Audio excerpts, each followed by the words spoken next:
Recently I had the pleasure of spending 6 days exploring the stunning city of Istanbul, and as I have said many a times on this channel, if you have watched any of my videos from Istanbul or from Turkey so far, 6 days was not enough time to explore everything Istanbul had to offer. In this Istanbul travel guide, I'm going to share everything I can about the city to help your trip to Istanbul be as good as possible. So as I said, 6 days wasn't enough time. However, do not worry if you are planning on spending a similar amount of time or even less, as in this video I'm going to give 3 different itineraries for Istanbul depending on the amount of time you have to explore the city. Now, the majority of Istanbul travel guides that I watched and read beforehand were absolutely perfect. They went into so much detail about the city and they really did help my trip. The one thing I did notice is they went into so much detail that they were just naming streets or areas as if everyone knew exactly where they were. Whereas as most tourists have never actually visited the city before, I'm actually going to break it down into 3 main touristy areas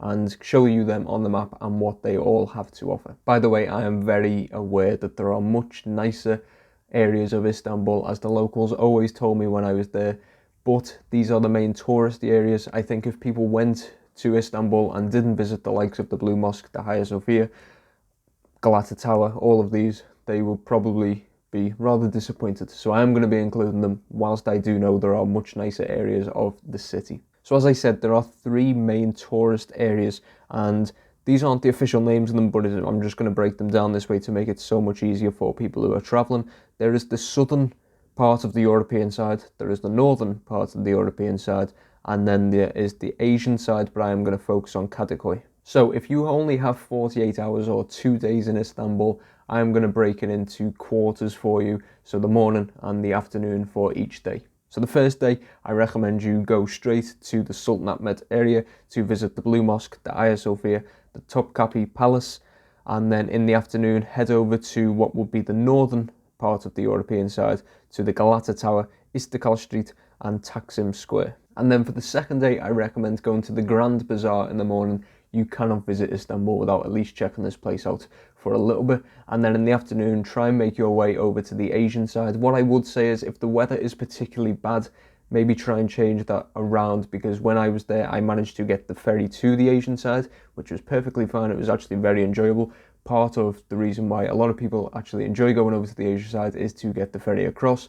But then the weather was absolutely horrendous. It was part of a storm and there was no ferries going back. So I had to take like 2 or 3 different lines on the metro, which I will get to a bit later on. And yeah, it was far from ideal in making my way back, as it was rather confusing. So just make sure if the weather is good, potentially hop onto the ferry to get to the Asian side and then just change your day around from there. Now, if you have something like 5 days in Istanbul, you can do pretty much the exact same things and a bit more, but you can just take your time whilst doing them and just slow down, relax, maybe explore a bit of the local culture, stop off for coffee every now and then.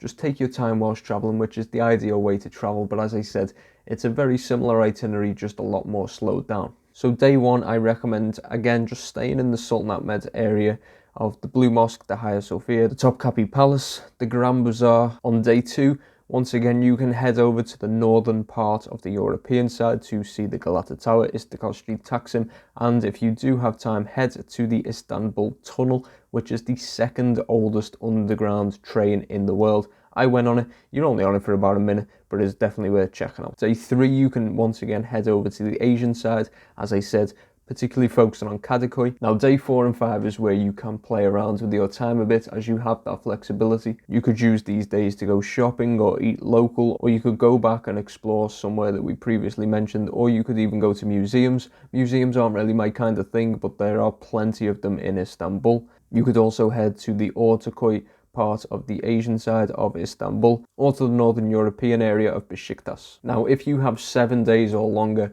once again, you can do the exact same itinerary pretty much, but you can just explore it even more slowly, and you can check out the small little parts that maybe are recommended to you. That's what I done. I got recommendations from the people who worked in the hotel or people I met in the coffee shop that I went to pretty much every morning. They give you insight, especially the locals or people who have been living in Istanbul for a while. They will give you insight that you just cannot find online. So once again, day 1, I recommend Blue Mosque, Hagia Sophia and the Topkapi Palace. Day 2, Northern European side, Galata, Istiklal, Taksim, Underground, train. Day 3, Asian side, once again of Kadıköy. Day 4, Ortaköy or Beşiktaş. Now this is where the itinerary changes slightly.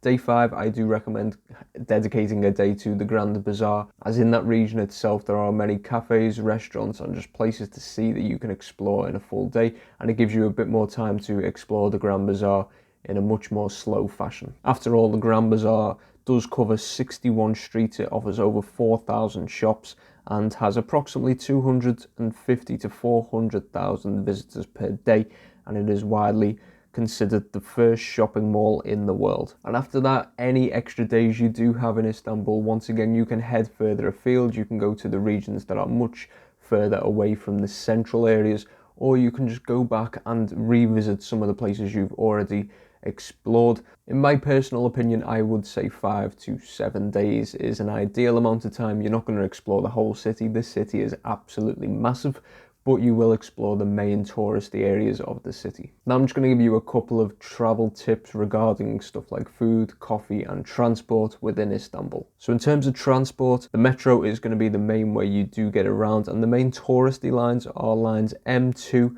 and T1, along with the Eminönü Kadıköy ferry line, and that ferry line will take you from the European side over to the Kadıköy region of the Asian side. Now in terms of food and coffee in Istanbul, I've got many recommendations that I can give you guys. What I'm actually going to do is I'm going to put some of the names of them, some of my favourite ones down below in the description. You can just go and check them out from there. And I'm also going to link a Google Maps, which you can open up and it will show you the places that I do recommend for food and drink. None of them are sponsored, just some of my personal favourites that I did enjoy, particularly the coffee ones. I tend to have found like 3-4 coffee places within the city, and I just go back there each day, because once you find good coffee, you can't go wrong really. And just like that, you have explored Istanbul. As I've said many a times, you've explored the touristy part of Istanbul. As I said, this city is absolutely massive, and that is what is part of the reason why it is such an amazing city.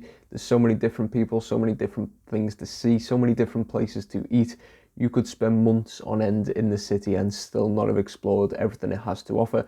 I will definitely be going back at some point in the future. It is one of my most favourite cities I've explored so far. If you are from Istanbul or even from another part of Turkey and you have some recommendations for other people on Istanbul, do leave them down below in the comments. That will be great to help people planning a trip in the future to Istanbul. And if you want to check out more Turkey travel content from myself, there will be a link to the playlist on screen right now where you can check out all of my videos from my time in Turkey.